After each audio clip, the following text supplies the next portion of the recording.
बिस्मिल्लाहिर्रहमानिर्रहीम। Dear students, class English 8th, उम्मीद आप खैरियत से होंगे। आए जो हमारे पास लेसन 3 की पोइम है उसकी समरी की रीडिंग करते हैं। ये आपकी ग्रामर पेज 406 पर दी गई है। Let's start reading. इस पोइम के पोइट हैं ST. Coleridge. These 3 stanzas of the poem on the ocean have been taken from S.T. Coleridge's long poem Rime of the Ancient Mariner। Film नज़म समुंदर पर के 3 बंद एस.टी. कॉलेज की एक तवील नज़म कदीम मल्लाहों का गीत से लिए गए हैं। This poem is about an old seller. ये नज़म एक बूढ़े मल्लाह के मुतालिक है। Who narrates his long story, जो कि अपनी तवील कहानी को बयान करता है।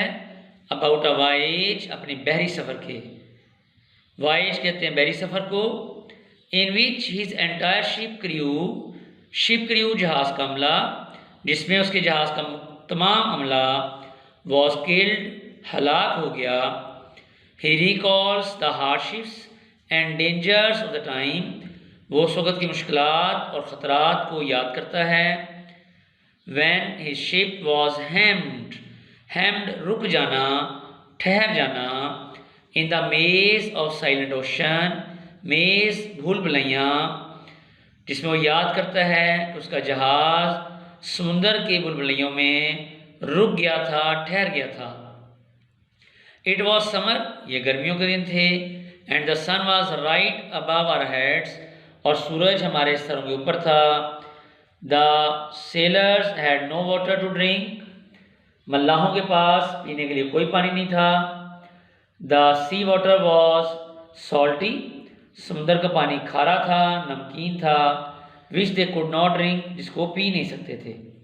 The sailors were unable to speak, मल्लाह बोलने के काबिल नहीं थे।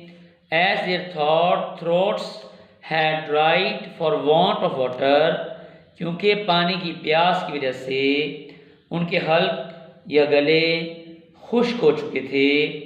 The crew of the ship, जहाज का अमला, became as motionless and still, इस तरह बेहस हरकत और रुक गए थे। As a ship like an ocean in the painting, जैसे कोई जहाज अपनी तस्वीर में होता है। देयर वॉज वाटर एवरीवेयर, हर जगह पानी तो था।